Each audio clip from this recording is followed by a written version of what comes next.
മഹാരാഷ്ട്രയിലെ തദ്ദേശ തെരഞ്ഞെടുപ്പിൽ കോൺഗ്രസ് വലിയ മുന്നേറ്റത്തിന് ഒരുങ്ങുകയാണ്.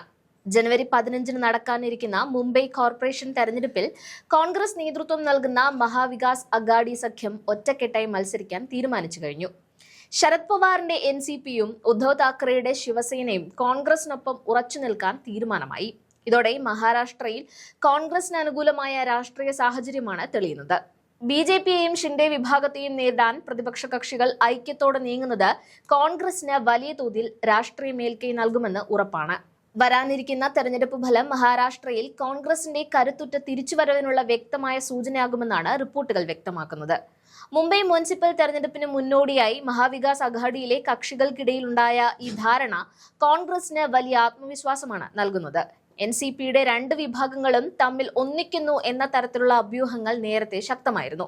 എന്നാൽ അത്തരം നീക്കങ്ങളെ തള്ളിക്കളഞ്ഞുകൊണ്ട് ശരത് പവാർ വിഭാഗം മഹാവികാസ് അഘാഡിയുടെ ഭാഗമായി തന്നെ ഉറച്ചു നിൽക്കാൻ തീരുമാനിച്ചു. മുംബൈയിലെ പ്രധാന വോട്ട് ബാങ്കായ ഉദ്ധവ് താക്കറെയുടെ ശിവസേനയും കോൺഗ്രസും കൈകോർക്കുന്നതിനൊപ്പം രാജ് താക്കറെയുടെ MNSനെ കൂടി ഈ സഖ്യത്തിലേക്ക് കൊണ്ടുവരാനുള്ള ശ്രമങ്ങൾ നടക്കുന്നുണ്ട്.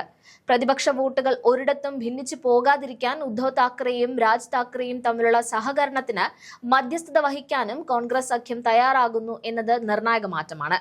മഹാരാഷ്ട്രയിലെ സമീപകാല തെരഞ്ഞെടുപ്പ് ഫലങ്ങൾ പരിശോധിച്ചാൽ കോൺഗ്രസ് അതിന്റെ സ്വാധീനം ഗണ്യമായി വർദ്ധിപ്പിച്ചതായി കാണാൻ സാധിക്കും.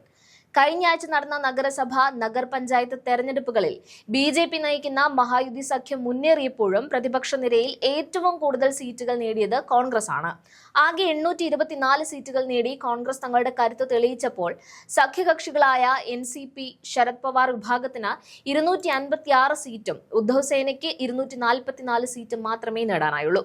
ഇത് സൂചിപ്പിക്കുന്നത് മഹാരാഷ്ട്രയിൽ ബി.ജെ.പിക്കെതിരെയുള്ള പോരാട്ടത്തിൽ ജനങ്ങൾ കോൺഗ്രസിനെയാണ് പ്രധാന ബദലായി കാണുന്നത് എന്നാണ്. ഈ ജനപിന്തുണ മുംബൈ തെരഞ്ഞെടുപ്പിലും ആവർത്തിക്കുമെന്നാണ് കോൺഗ്രസ് നേതൃത്വത്തിന്റെ കണക്കുകൂട്ടൽ.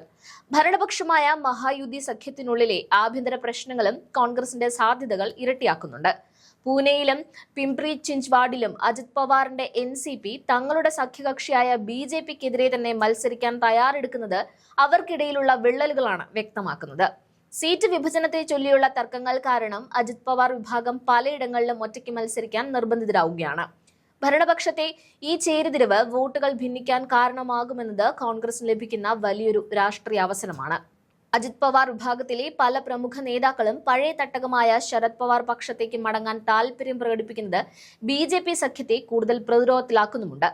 മുംബൈ നഗരസഭാ തെരഞ്ഞെടുപ്പിൽ പ്രതിപക്ഷ ഐക്യം നിലനിർത്തുന്നത് വഴി ചരിത്രപരമായ വിജയം കൊയ്യാമെന്നാണ് കോൺഗ്രസ് പ്രതീക്ഷിക്കുന്നത്. ന്യൂനപക്ഷങ്ങളുടെയും ദളിത് വിഭാഗങ്ങളുടെയും കുടിയേറ്റ തൊഴിലാളികളുടെയും ഇടയിൽ കോൺഗ്രസിന് വലിയ സ്വീകാര്യത ലഭിക്കുന്നുണ്ട്.